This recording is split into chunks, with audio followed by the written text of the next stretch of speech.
Deadpool is probably one of Marvel's most well-known characters from the X-Men series, or Marvel in general. To an arsenal of guns and swords, a healing factor, and a background in bounty hunting would make you believe that this is an original character. But an important distinction between these two is that one relies on comedy. Deadpool has been pretty well known for fourth wall breaks, which is probably Deadpool's most known trait besides maybe his appearance. But what if I were to tell you of a DC character that not only broke the fourth wall, but intertwined it into the story, using our reality as a focal point in the story? I don't think I should have to explain this, but just for beginners, the fourth wall is basically the wall between the performer and the audience. Breaking is basically talking to the audience. We've all seen old slapstick cartoons where Bugs Bunny will refer to the audience before he does something goofy.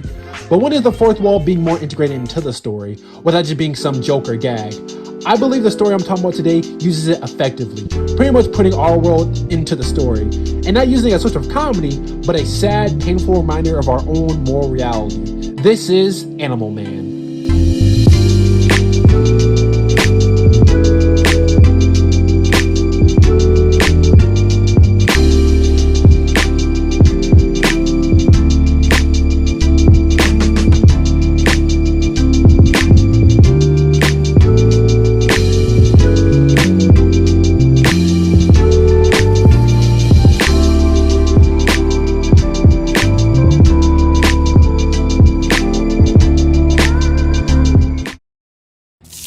Hello, my name is Blade, and today I'll be talking about one of my favorite comic books. Animal Man from 1988 is a comic book published by DC Comics, which is a new interpretation of the character Animal Man, the man who has the power to absorb abilities from other animals. You see, DC had an event called Crisis on Infinite Earths, pretty much resetting characters so readers and writers don't have to keep up with years of history. This new run of Animal Man was written by Grant Morrison and drawn by Chas Trug, and covers published by Brian Bowen. Animal Man was written by Grant Morrison with the original 26 issues. After that, several different writers tackled the run after Grant Morrison left. Grant Morrison is a very interesting writer with a unique passion for comics, using everything in comic book history to tell their stories. Unlike some writers who, this isn't an exact jab or reference to another one in particular, most writers use current continuity at the time, or a story that could or doesn't exist in said continuity. Grant uses the idea of previous continuity existing, which was detailed in Crisis on Infinite Earths, where everything was destroyed, resetting all DC books, resetting ages, memories, relationships, and even removing certain characters who were too goofy to exist in the new timeline. Now you might be wondering, why the explanation of weird comic book history? Well, I believe if you know the history behind a lot of this stuff, this will definitely heighten your appreciation for this story, making you enjoy it much more. It will make you understand how much I appreciate this book for using pre-crisis continuity. You see, Grant Morrison used metafiction to increase their story, a trope used by them and pretty much a focal point in their writing. Animal Man, or his secret identity name, Buddy Baker, is reintroduced in these first 4 issues. He now has a family, which is a big focus to the series, watching them change and adapt to different events. The first arc deals with Bwana Beast, another Silver Age character rebooted to be a bit more darker for the new continuity. He attacks Star Lab using animal hybrids to rescue his friend Juba, a red ape who was given a mysterious disease by Star Lab scientists. A big theme already expressed in these first 4 issues is animal activism. Animal Man rejects the scientists after finding out about the true nature of the animal's death being a specimen used for bioweapons by Star Labs, even punching the doctor, who was later on transformed into an ape hybrid by Bwana Beast, taken off to be experimented on with no voice to scream with. While this first arc isn't very important, the main plot still shows hints to the greater scheme of the story, like a more brutal Bwana Beast, or the side story of the family dealing with the death of kittens, with only one of them surviving. Issue 5 through 7 truly shows how sad and disturbing Animal Man's world is. We meet Crafty, who's a cartoon character who cannot die, banished from his reality to deliver Animal Man a letter. Soon, he's later killed by a man who blames all his suffering on Crafty, calling him the devil for always coming back. But this time, it's seemingly different, dying, as if Crafty's story would have always concluded here, and we zoom out to see something even bigger. With issue 6, an unrelated story to a crossover event at the time, which is why I want to cover it in another video, but it isn't important to the ultimate context of the story. Issue 7 shows an old supervillain named Red Max who tries to take his life after realizing his powers to kill anyone he touches makes his life a living hell, while also having a crappy supervillain career. Later on, he commits game over before Animal Man could get him a news interview to tell his life story. Throughout this story, I believe you're starting to notice a pattern of bloodshed, with characters dying brutally, ultimately no meaning why so many people suffer and die. Well, it's called realism. Realism is something that's heavily criticized throughout the whole run of Animal Man. During its time of creation, books like Dark Knight Returns and Watchmen were really popular for its dark and gritty realism, with no true meaning to any suffering or death in these books, or at least in Grant's eyes. Grant's run on Animal Man questions this realism, as characters suffer time and time again with no real meaning to it. None of it's fun. Grant's main critique is adding realism to comic books that bring so much suffering and needless cruelty. This is why Crafty suffers and Red Mask ends his own life. There is no meaning or message to this. It's made to show how readers are entertained through random acts of violence and how truly brutal it is. To add realistic traits to comic book characters, It's no longer escapism, but more a reflection of our own world, seen through books. It isn't entertainment anymore, but just needless brutality. Issue 89 are Animal Man fighting Mirror Master and the aftermath of it with his family. And then later on joining Justice League Europe. We're also introduced to James Highwater, a man who is trying to unveil the bigger story, receiving a comic book page of Animal Man from Psycho Pirate, a personal favorite character of mine. Issue 10 through 12 is Animal Man meeting Vixen, helping her fight Ali, the man who cannot die in Africa. Both later also meet some yellow aliens who explain to him about the previous Animal Man from pre-crisis continuity, even telling him that they created his powers and are somehow higher beings, even making Ali disappear from reality. Ending with both protagonists more confused than anything. Issue 13 through 17 are small separate stories, like Bawana Beast finding an apprentice. Animal Man meets a mysterious figure outside of his house, which comes to play later. Animal Man also saves some dolphins, also works with Justice League Europe, and also helps some animal activists free tortured monkeys, later having to atone for his actions after burning down the lab for their cruelty. Between these stories, another story is being told with James Highwater, who is also being erased from reality as if he's too close to the secret. Issue 18 and 19. Animal Man finally meets James Highwater, as both are led on a trail to the desert. They soon find some peyote beans and go on a spiritual journey after taking them.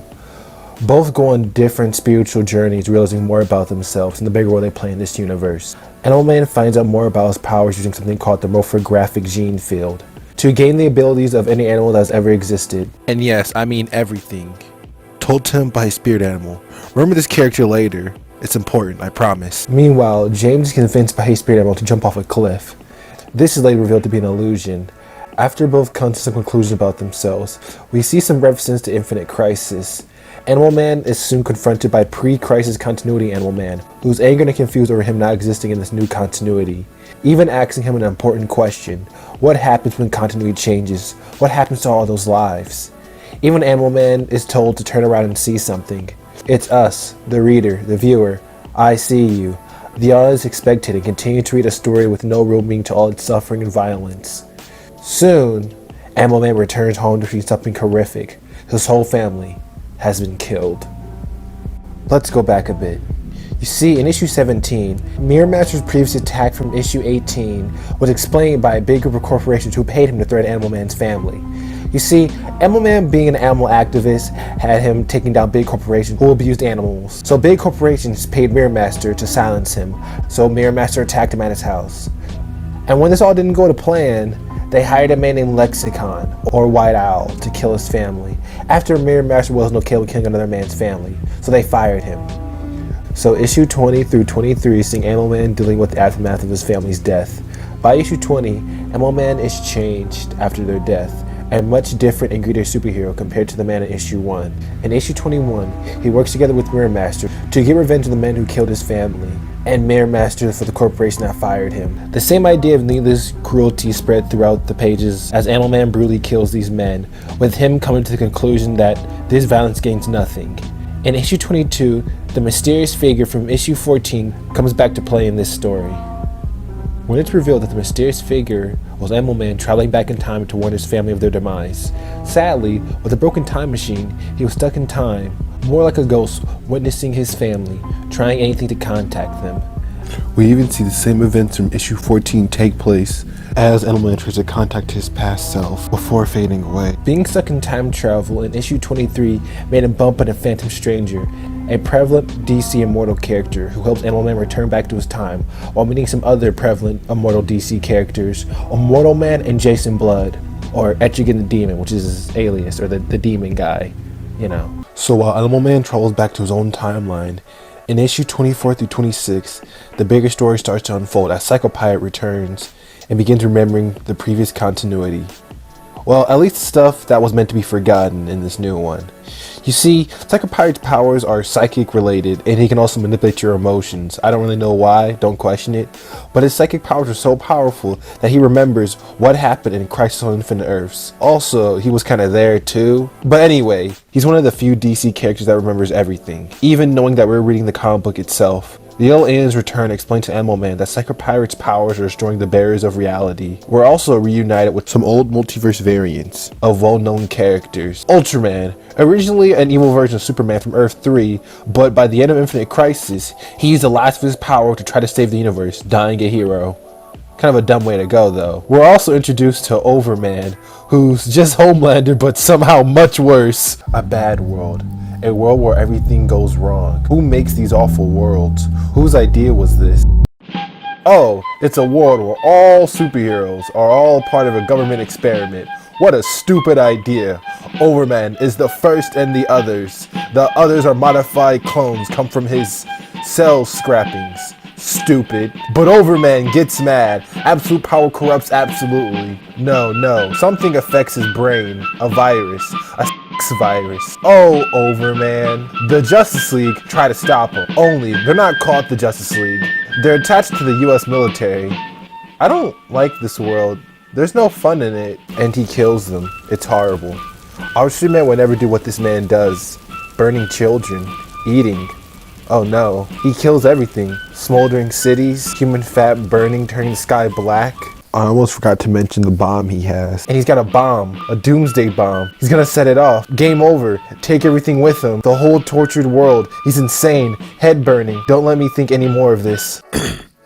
So it seems like I got a bit sidetracked. Ultraman and Overman begin fighting while James Highwater begins to finally understand what's truly going on here. While Overman is distracted fighting Bizarro, Animal Man goes where Overman can't find him, in between the gaps of the panels, or the margins, trapping Overman inside the new void. James reveals to all the characters that they're characters in a comic, and their lives are meant for entertainment, for our comic books.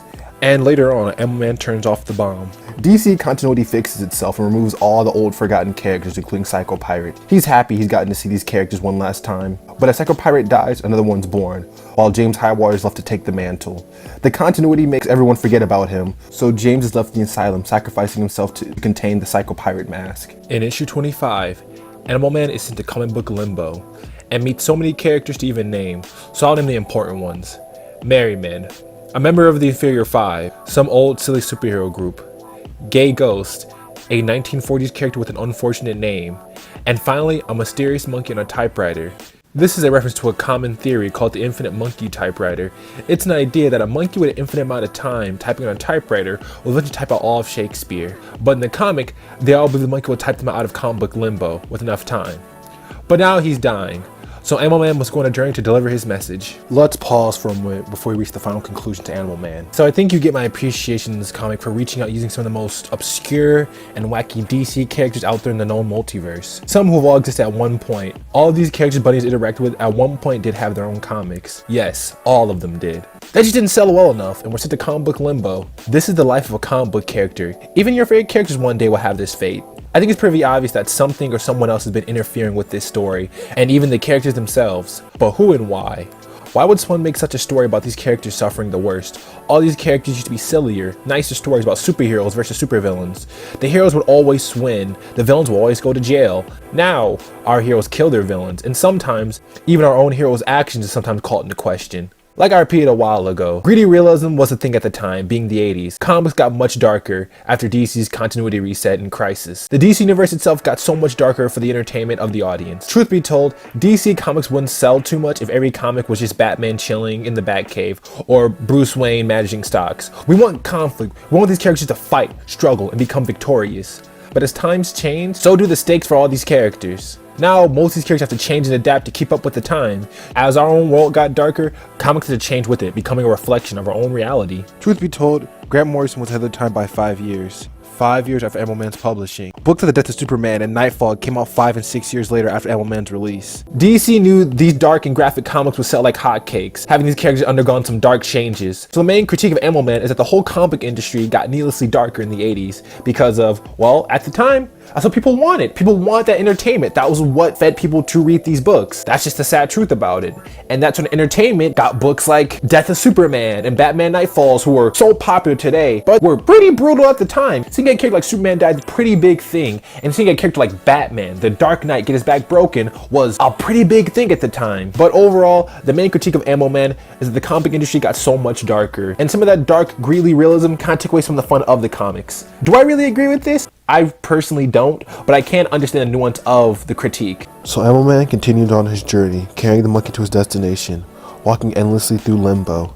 Time becomes relative as time flies by 5 years.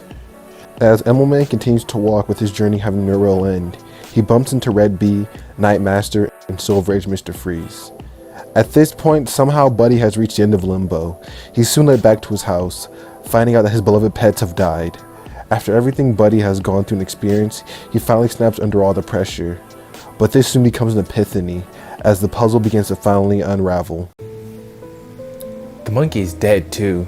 I think he's been dead for a while. No one was saved. I couldn't save any of them. I was trying to remember when things were normal, but nothing seems real. Red Mask, the dolphins, the Time Commander, Ellen, the kids, all of us victims of this pointless cruelty. What do we do to deserve it? What do I do now? I have to break the monkey's fingers to get at the script. They snap like glass, as fragile as glass. Animal Man, issue 25, Monkey Puzzles. I read it. I read my own words, my own thoughts. I realize they're not my own after all. They were never mine. I flip to the end of the script, and there it is in black and white. We're looking over Animal Man's shoulders as he rumbles in the kitchen drawers to find a pair of scissors. I won't do it. I won't go. Or maybe I will. There. In the end, it's as simple as that. And this is really the end. This is where it's all been leading. This is where all my questions are finally answered, isn't it? This has to be good. Okay, here it goes.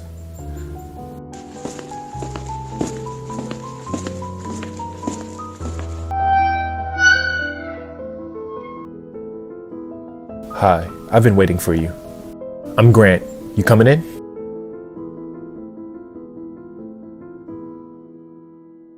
Yes, this whole time, Grant Morrison. I think this is pretty obvious. The writer of Animal Man at the time decided to put themselves into the story to help drive the narrative of Animal Man, and ultimately see the bigger meaning behind this book as we get answers to everything in issue 26. Animal Man finally meets the person that has been writing him and his life for the past 26 issues. Buddy, of course, is very confused by everything, but Grant breaks it down really easily. You see, with the power of writing, everything they write goes through a computer, so Grant explains that every time they type or write something in the computer, the characters will follow out said actions, like a characters in a story, doing and acting for whatever the writer needs or says. Grant even shows them an example of how incredible their power is. You don't control me. No. No. No! Control me now, you. Control me now. Murderer. No. Wait. Don't. See? What did I tell you? I made you do that too. I can make you do anything. Grant explains to Animal Man that he can't hurt them, and that they wrote him to attack them. Finally, Grant shows Animal Man the comic book itself, the one that he's been in this whole time. Here, take a look at these. Comic books? Why should I want to? Oh, this is my life. Ellen, the kids. Oh God. Why? Why did you do this? You killed my family. You ruined everything. Do you know what you've done to me? Grant reveals they were the one who made the yellow aliens. Animal Man's spirit animal's name is Foxy, and it's actually Grant Morrison's childhood imaginary friend. See, I didn't forget this character. And that they were the one who heard all the suffering and death in his life. Why? Because it makes for a more interesting story for the drama. That's why Red Mask dies and Crafty suffers. Grant Morrison thought this would make an interesting book and would make more people read it because of its greedy realism. Animal Man said it's not fair for him to suffer, but Grant explains that they have it lucky, as in their stories, they can always come back. Their world is so much simpler than ours, far less complex and complicated as our world. Grant even tells Animal Man that all of Buddy Baker's personality and his animal activism all comes from Grant Morrison feeling strongly about the subject. Even Animal Man's vegetarianism comes from Grant Morrison. But why did Grant Morrison use our world as a commentary in their story? Well, at the time, Grant Morrison lost their cat due to an illness, and it's explained that this heavily affected their writing, so much so that Grant wanted to express their somber. Grant tells Animal Man that comic book superheroes will always prevail in their stories, but in our world, Life is so much more complicated. Sometimes people don't come back. We even get a nod to another iconic Grant Morrison comic. You write Doom Patrol too? Yeah, but they don't know. Grant tried, like any good writer, to take inspiration from their own life. But I think this is ultimately Grant's meaning behind Animal Man and all its commentary that our own world is much more complex and complicated from comics, trying to add needless drama, suffering, and violence to keep readers entertained. Remember how I mentioned iconic stories like Death of Superman or Nightfall? Well, do you remember how many comics at the time were filled with needless edge and violence, gritty stories, filled with dark characters dealing with real life problems and situations? A lot of good and bad writers at the time used this as a writing crutch. I think what Grant was getting at is that cheap emotional shock was something that was used heavily to grab sales. While every book was in The Dark Knight Returns, so many writers tried giving old characters dark and gritty changes and making new and edgy dark characters. Grant and Animal Man take a walk, as Grant explains this is the final issue of Animal Man that they're writing for, and someone else will write for them afterward. Buddy asks if he's just a character in a story, why can't they just write his family back? Or something about it all being a dream. Soon, Grant summons some new villains for Animal Man to fight, while they begin to thank the people who helped work on this book, and Pacific readers who wrote in and inspired them, even asking those reading who care about animal activism to get involved. They do mention PETA in this. This is a very old book, so PETA was a completely different thing in the 80s, but don't do PETA today, guys. It's terrible. Grant comes to their senses, and after everything, has a change of heart, and finally gives Animal Man a happy ending. Or at least, for now. Ellen, I must have been asleep. I thought, oh Ellen, I had the most terrible dream. Buddy, are you okay? Is something wrong? No, nothing's wrong. Nothing's wrong. Nothing's wrong at all. Buddy is once reunited with his family. After this issue, another writer, Peter Milligan, would take over Animal Man after Grant's departure from the book. Funny enough, the next issue after this explains that Buddy meeting Grant Morrison was all explained as a dream while he was in a coma, but I'll cover this run some other time. These last 2 pages I think help conclude Grant's run on Animal Man and this analysis with an interesting insight from our own bleak world. Nothing's wrong at all. Nothing's wrong. Nothing's wrong. Is that it? Is that the best you can do? Nothing.